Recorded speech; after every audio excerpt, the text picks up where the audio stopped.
Good evening, everybody. Welcome to Cabinet on Tuesday, 14th of January at 4 p.m. in the Town Hall.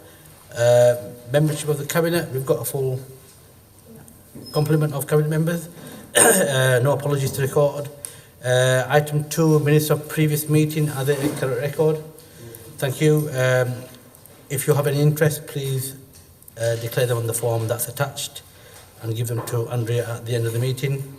Admission of the public, we have no public. We've got the press. Tony, welcome.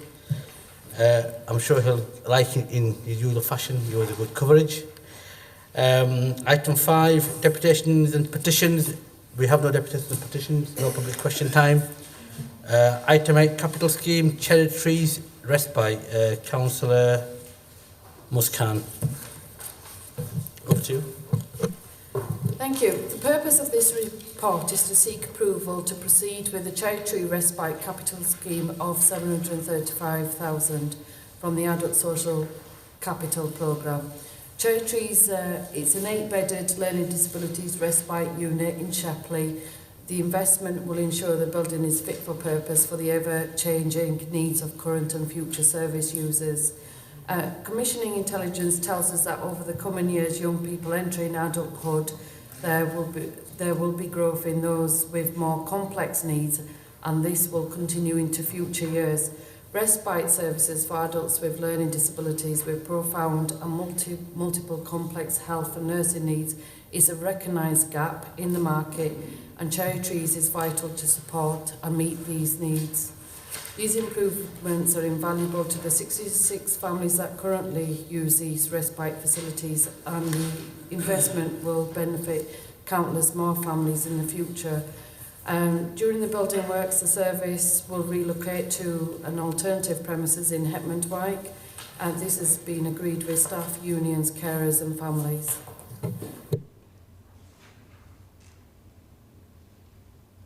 Is that it? Finished?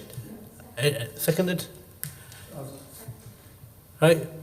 Okay, yeah, thanks, Councillor Khan. I think this is a really good report because the money that we are spending is looking after our elderly population, and I think that's the key message we need to keep on getting our communities, that when you get old, this council will look after you, despite the massive cuts in local government and despite the massive shortfall in elder social care. We will look after you when you get old. So are we all in agreement with this report? Thank you very much. Item 9, reorganisation in Dewsbury West School Place Planning Area. Permission to consult Councillor Carol Patterson.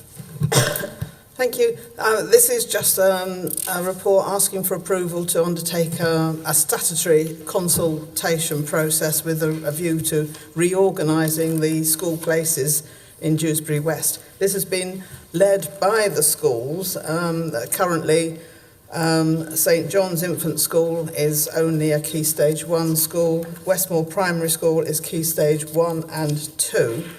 And the proposed arrangements would see them both become through schools. I mean, there is no basic need at the moment to create the additional places that this would do, but there is significant house building which is expected in the Dewsbury Riverside area, which is likely to change that position, and therefore sustainability of the schools in the long term is important. There are no proposals to change the priority admission areas, but to change the PAN of Westmoor Primary School and St John's means that does not require a statutory process, though we can undertake a non-statutory process, which this is at the moment. A statutory process would be required to change the age range at the Westmoor, at St John's rather. So this is just the first stage of the process that we have to go through when we're looking at suggestions such as this.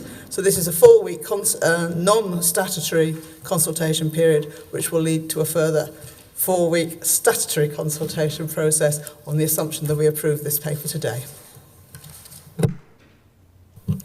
I support this recommendation and second this proposal. Thank you. Are we all in agreement to approve that? Thank you very much, members. Item 10, Kirklees School funding arrangements for financial year 2020-21. Councillor Carol Patterson. Thank you. This basically is a report, a technical paper, which leads to the final funding arrangements for schools for the financial year 2020-21. There's a whole process we go through requiring us to consult with the schools forum and with other bodies and about the actual formula for the schools process, and it goes backwards and forwards between ourselves and the EFSA.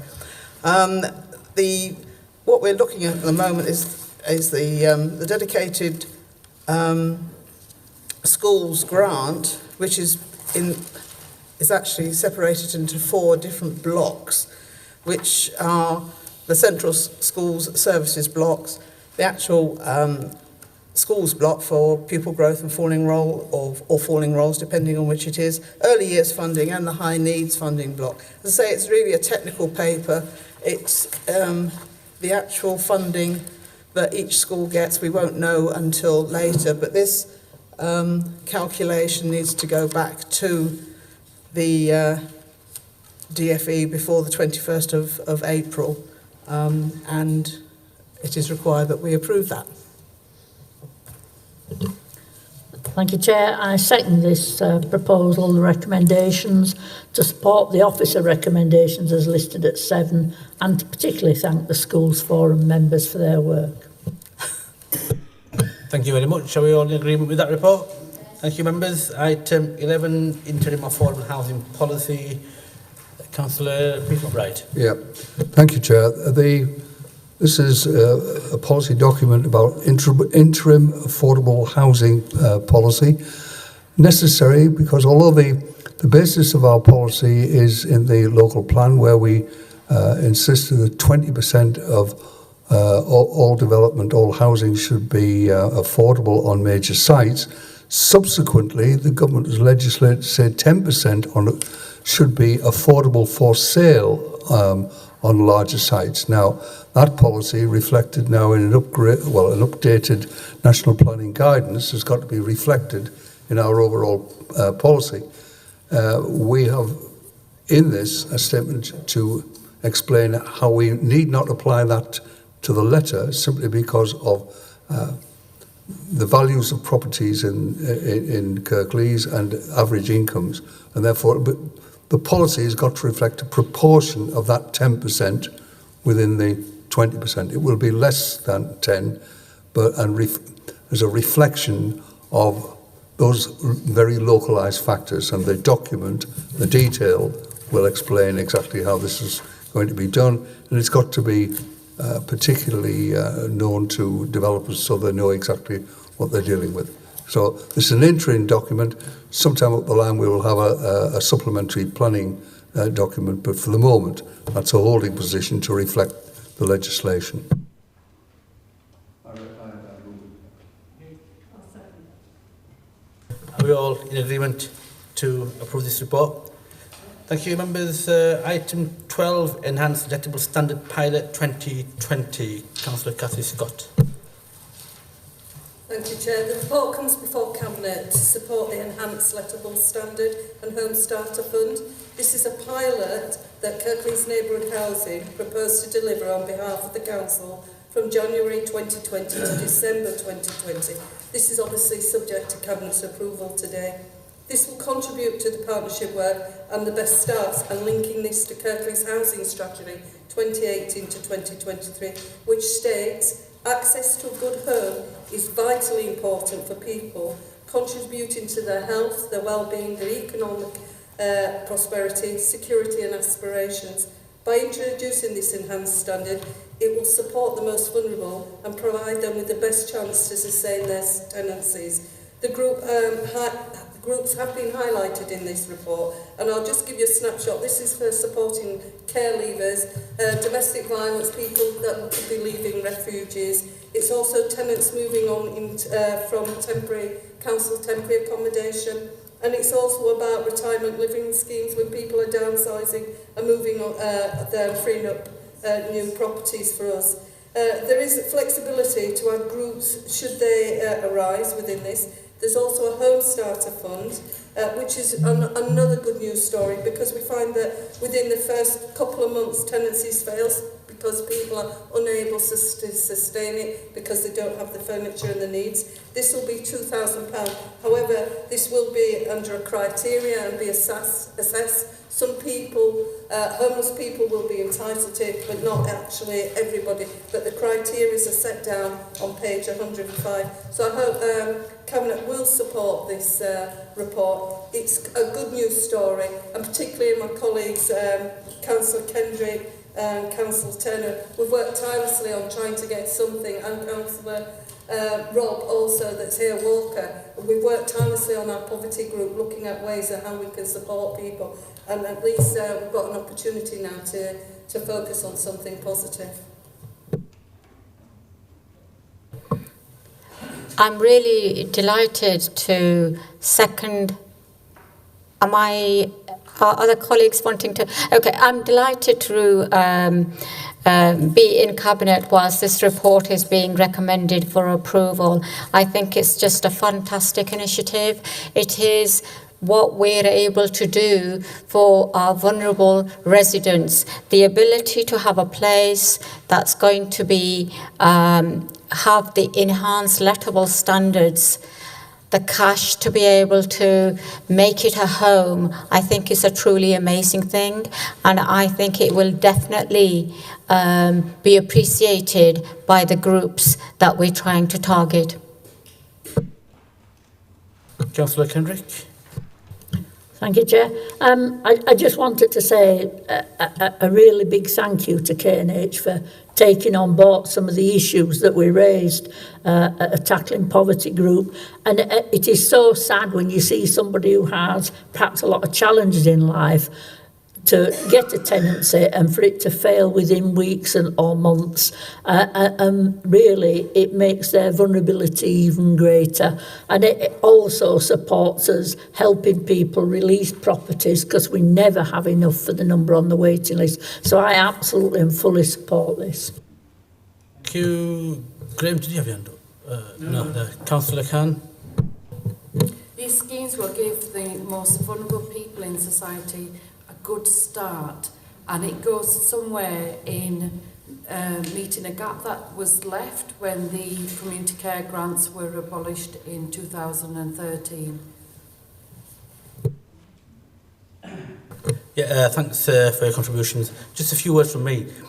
Firstly, this policy is the right policy to adopt, and I'm really pleased that it's come here, because the kinds of groups he's talking about, retirement villages, again, it's looking after our elderly population to make sure that they actually have a good quality of life in their retirement, and what better way to actually furnish their new accommodation to the standard we do, because you won't get that in any other sector, as far as I'm aware, unless you actually pay out your nose, and we're going to be looking after them.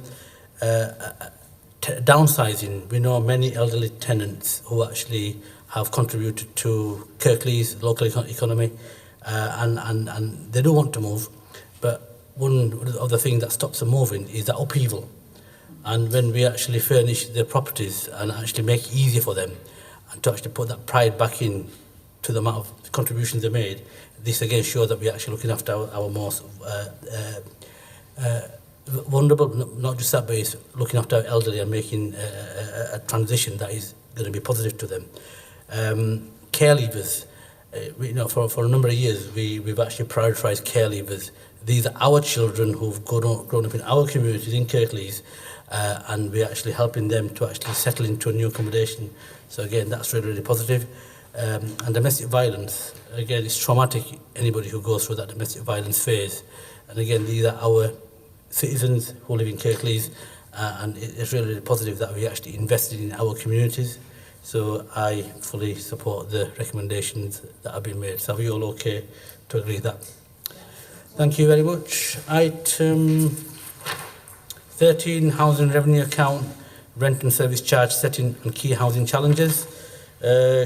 Councillor Cathy Scott. Thank you, Chair. The report comes before members for approval of a CPI 1% increase to the dwelling rents for 2021, and it's also proposed for the garage rents and also the service charges uplift to 2.7%, which is also going to take place in 2021.